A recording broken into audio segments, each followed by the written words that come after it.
Alhamdulillahi wa kafa, wassalatu wassalamu ala rasulillahil mustafa wa ala alihi wa sahbihi wa mawafa. Amma ba'du, faya ibadallah, usi nafsi wa iyyakum bitaqwallah, faqad fazal muttaqun.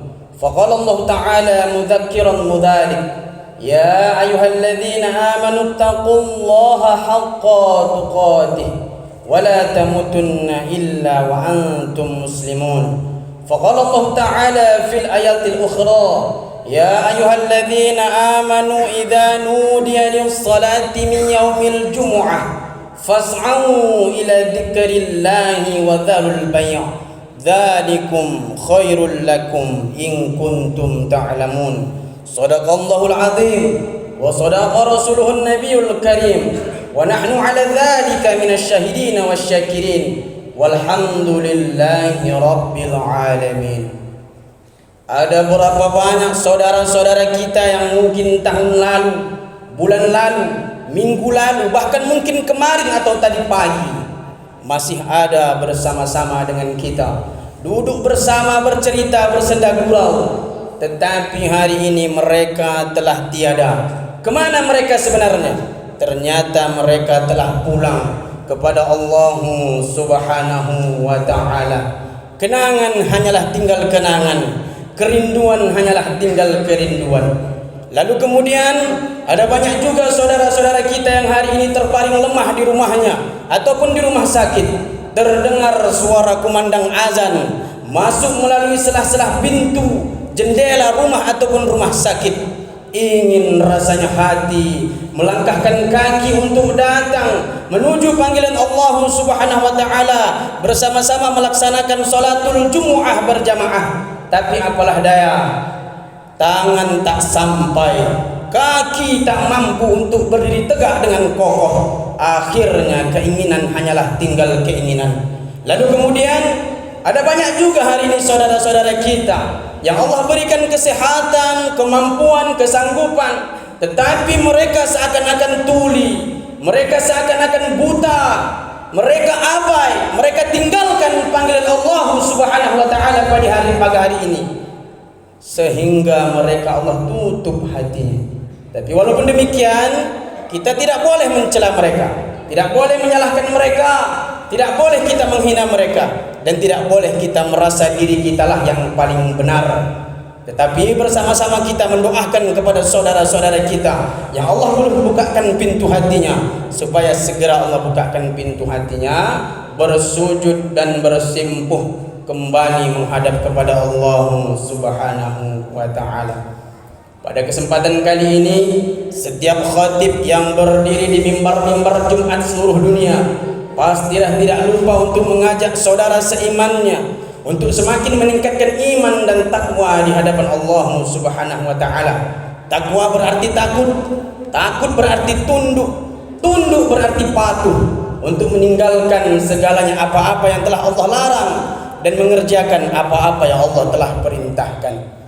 Lalu kemudian salawat berangkaikan salam senantiasa kita hadiahkan kepada Nabi besar kita Muhammad Rasulullah sallallahu alaihi wasallam. Dengan kita memperbanyak salawat, insyaallah kelak kita diakui sebagai umatnya yang mendapatkan keselamatan serta syafaat di yaumil akhir nanti. Dan bersyukurlah kita kepada Allah dengan mengucapkan kalimah alhamdulillahi rabbil alamin. Ada berapa banyak saudara-saudara kita yang di luar sana hari ini tidak sebahagia dan tidak seberuntung kita. Hadirin sidang Jumat yang dimuliakan Allah subhanahu wa ta'ala, jika diperhatikan dengan seksama di lingkungan kita, di sekitaran kita, di masyarakat kita, bahkan di keluarga kita, atau juga mungkin terjadi pada diri kita sendiri, masih saja banyak didapati di antara kita ini yang enggan untuk melaksanakan salat. Apa sebenarnya yang menjadi alasan dan penyebabnya? Memang karena malas? Apa memang karena sudah tidak percaya lagi? Rasulullah SAW pernah bersabda di dalam sebuah hadis yang berbunyi, "Man taraka salata muta'ammidan faqad kafara jihara." Kata Nabi, barang siapa yang berani meninggalkan sholat itu dengan sengaja padahal dia Islam, maka masuklah mereka dalam golongan kafir yang nyata. Lalu para ulama membagi ini menjadi dua pendapat. Pendapat yang pertama mengatakan, jikalau meninggalkan sholat hanya karena malas, maka belum masuk dalam golongan kafir yang nyata. Kecuali memang mereka sengaja meninggalkan sholat dikarenakan sudah tidak lagi menganggap sholat itu wajib, maka masuklah mereka ke dalam golongan kafir yang nyata. Ini pendapat yang pertama. Lalu pendapat yang kedua mengatakan, apapun alasannya, apabila berani meninggalkan sholat itu dengan sengaja, tidak ada uzur syar'i, dia sehat, dia kuat, dia mampu, dia tinggalkan sholat itu dengan sengaja, maka masuklah mereka dalam golongan kafir yang nyata. Lalu jumhur ulama lebih condong pada pendapat yang kedua ini. Jumhur itu artinya kebanyakan. Di antara 100 orang ulama ada 90 orang ulama yang sepakat dengan pendapat yang kedua ini. Apabila meninggalkan sholat itu dengan sengaja, maka masuklah dalam golongan kafir yang nyata. Kenapa jumhur ulama lebih condong pada pendapat yang kedua? Karena di pendapat yang kedua merujuk pada kehati-hatian, agar kita lebih waspada, takut untuk meninggalkan sholat. Makanya jumhur ulama lebih condong pada pendapat yang kedua itu. Lalu apakah pendapat yang pertama tidak bisa dijadikan landasan? Sebaiknya jangan terlalu, karena tanpa kita sadari di pendapat yang pertama itu ada sedikit pembelaan kecil terhadap orang-orang yang berani meninggalkan sholat. Lagi pula sholat itu enggak lama kok. Paling-paling lama pun 7 menit. Kalaupun lebih durasinya sampai 15 bahkan 20 menit. Biasanya lama-lama di zikir dan berdoa setelah sholat. Zikir dan berdoa setelah sholat ini terpulang kepada individu masing-masing. Mau silahkan, nggak mau nggak apa-apa. Tapi sekurang-kurangnya begitu selesai salam, janganlah langsung bangkit ataupun pulang. Beristighfarlah kepada Allah. Astaghfirullahaladzim.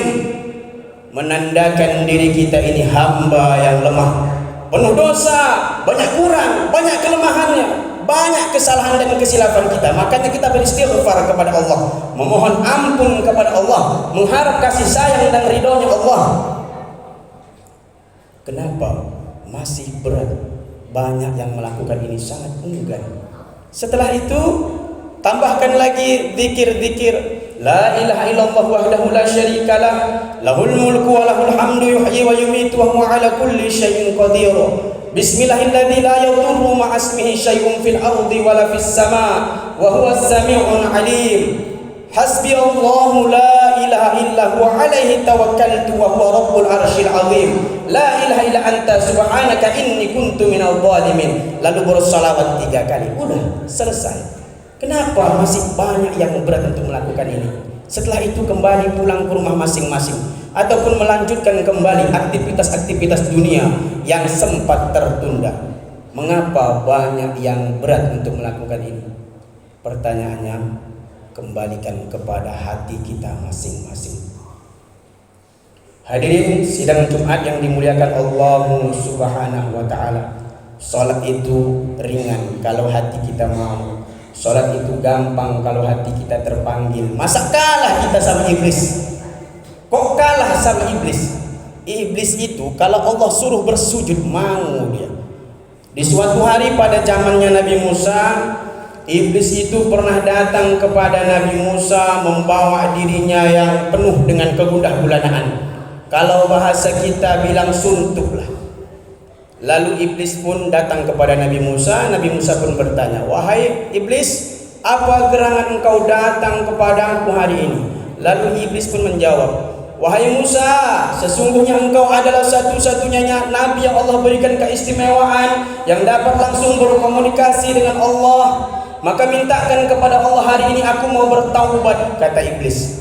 Musa pun mendengar ini semacam percaya tak percaya. Singkat cerita, iblis pun berusaha untuk meyakinkan Musa agar Musa yakin. Lalu Musa pun bermunajat kepada Allah. Ya Allah, hari ini iblis datang kepadaku, dia mau bertobat kepada engkau ya Rabb, kata. Lalu Allah pun menjawab, sesungguhnya dia tidak benar-benar dalam taubatnya. Tetapi Allah, dia benar datang kepadaku, maka berilah satu kesempatan, kata Musa. Lalu dengan rahmatnya yang sangat begitu luas, Allah membukakan pintu ampunan. Baiklah, akan aku berikan satu kesempatan kepada iblis, tetapi ada syarat yang harus dikerjakan. Katakan kepadanya, suruh dia datang ke kuburannya Nabi Adam, lalu dia suruh bersujud di sana. Baik ya Allah, akan aku sampaikan perintahmu ini. Setelah itu Nabi Musa pun menyampaikan kepada iblis, wahai iblis, sesungguhnya Allah penuh dengan cinta, kasih dan sayangnya, membukakan pintu rahmatnya untuk engkau hari ini. Allah membukakan pintu ampunannya untuk engkau hari ini. Tetapi ada satu syarat yang harus engkau kerjakan, kata Musa. Lalu iblis menjawab, apa syaratnya wahai Musa? Apakah Allah memerintahkan aku untuk bersujud kepadanya? Maka aku bersedia sujud kepadanya hari ini, bahkan sampai 500 tahun lamanya. Lalu Musa menjawab, tidak. Allah memerintahkan engkau untuk datang ke kuburannya Nabi Adam, lalu engkau bersujud penghormatan di sana. Bak disambar petir iblis mendengarkan perintah ini. Kalau bahasa kita penolakannya lebih kurang seperti ini. Masih hidup aja dia nggak mau aku disuruhnya bersujud, apalagi udah mati. Akhirnya tak jadilah iblis bertaubat, sangkingkan sombong, congkak dan angkuh. Tetapi hari ini kita bukan hendak membahas sombong, congkak, angkuhnya iblis. Ada makna tersirat di dalam kisah ini. Iblis mau dia bersujud kepada Allah, bahkan 500 tahun lamanya dia bersedia. Kita manusia, Allah suruh bersujud cuma 5 kali dalam sehari, nggak sampai 500 tahun. Umur kita pun paling-paling mentok pun 80 tahun. Berat? Enggak. Kenapa? Begitu keras dan membangkangnya, bahkan melebihi sifat iblis. Coba jadikan renungan kepada hati kita masing-masing. Hadirin sidang Jumat yang dimuliakan Allah Subhanahu wa ta'ala. Lalu kemudian ada peribahasa ataupun kalimat-kalimat yang mungkin sering terdengar di telinga kita. Untuk apa sholat tapi masih mau mencuri? Untuk apa sholat tapi masih mau melaksanakan perbuatan-perbuatan yang dilarang Allah? Untuk apa sholat tapi masih mau korupsi, mulutnya pedas, menceritai kejelekan orang nomor 1? Kata Allah, kalau sholatmu baik dan benar, hal-hal yang demikian itu tidak akan mungkin terjadi. Apabila mungkin terjadi hal demikian, maka berlakulah firman Allah di dalam surah Al-Ma'un. Kita hafal itu, sering kita baca. Fawailul lil musallin, celakalah mereka orang-orang yang sholat. Loh kok celaka tapi sholat? Karena alladzina hum an sholatihim sahun, mereka lalai dalam sholatnya. Mereka tidak benar-benar menjaga sholat itu.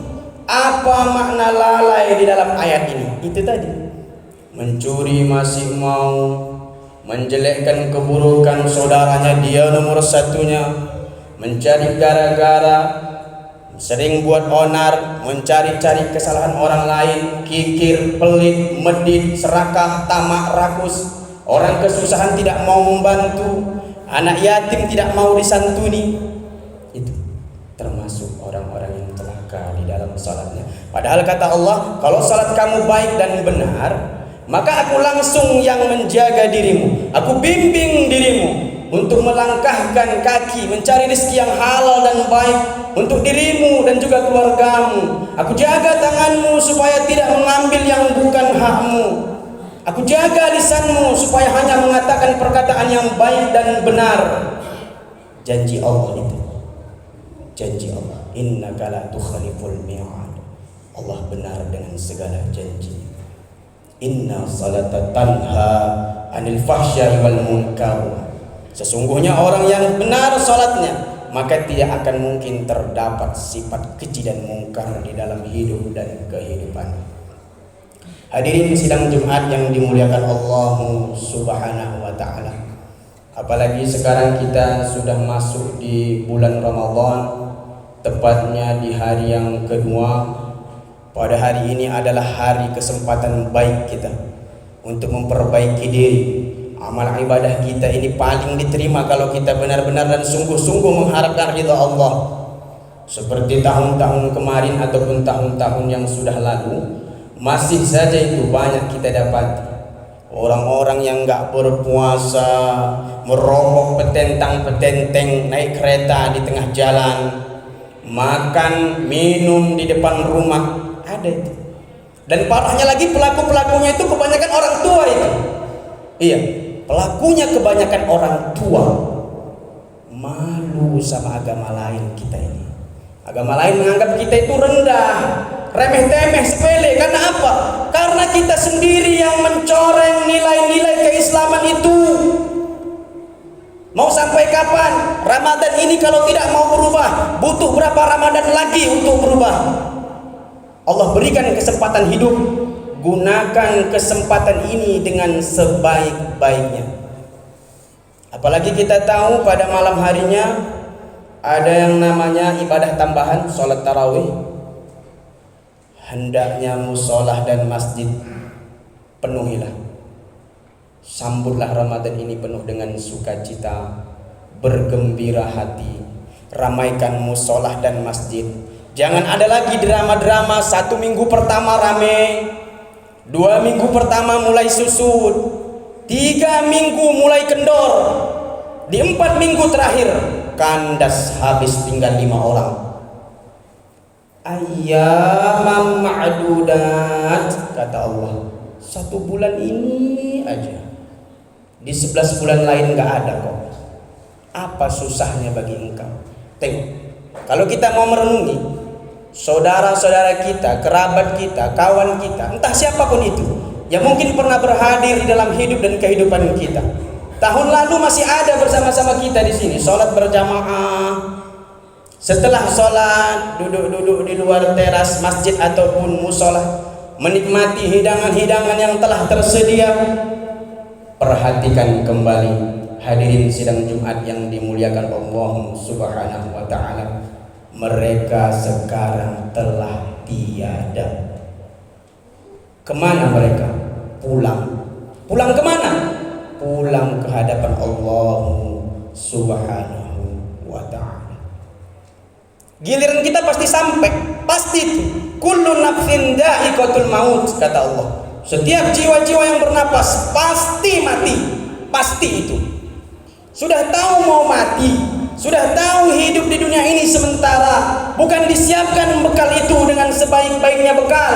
Mau sampai kapan lagi? Ramadan tahun lalu tidak menjadikan diri kita baik, Ramadan tahun ini tidak juga menjadikan diri kita baik. Mau sampai kapan? Renungilah itu. Insya Allah pada hari Jumat yang penuh dengan keberkahan dan kemuliaan ini, tepatnya pada Ramadan, sama-sama kita memperbaiki diri.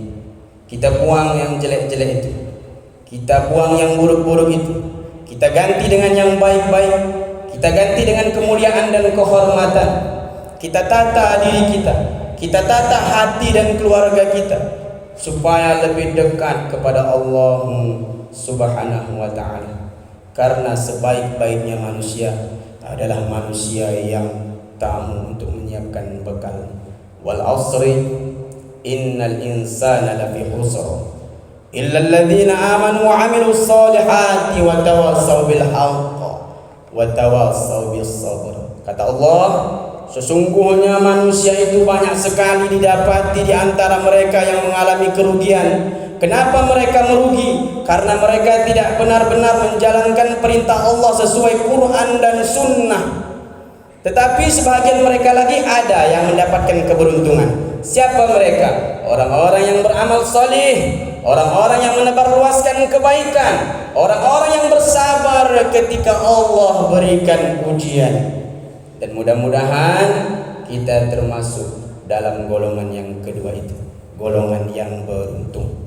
Barakallahu li wa lakum fil Qur'anil azim wa nafa'ani wa iyyakum bima fihi minal ayati wa dzikril hakim wa taqabbala minni wa minkum tilawatahu innahu huwas samiul alim. Aqulu qawli hadza fastaghfiruhu innahu huwal ghafurur rahim.